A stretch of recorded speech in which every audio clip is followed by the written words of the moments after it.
దంతులూరు గ్రామము ఎస్సీ కాలి తాళాలు డక్కీలు ఏమన్నా ఈల్చింటే మీరు ఇవ్వాల్సిన మేము కోరుకుంటున్నాము. మీరు పూజారులా? ఖచ్చితంగా ప్రతి రోజు జరుగుతుందా? ఎప్పుడెప్పుడు జరుగుతుంది? శుక్రవారం పూజ పెట్టుకుంటాము. మంగళవారం ఎవరైనా అన్నదానం చేపిస్తే అన్నదానం చేస్తారు. భజన మంగళవారం మటు ఖచ్చితంగా సన్నకాడ చేస్తారు. భజన తాళాలు గురువే లేవు. భజనకు సంబంధించిన తాళాలు మాత్రం లేవు. సరే. నల్లలమ్మ తల్లికి మీ కుటుంబం తరపున సహకరించినారు.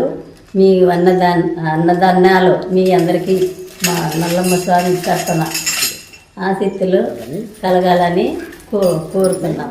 కలిగిన వెంటనే మాకు భజన తాళాలు అందజేసినందుకు గురుయ్య పూజక ధన్యవాదాలు.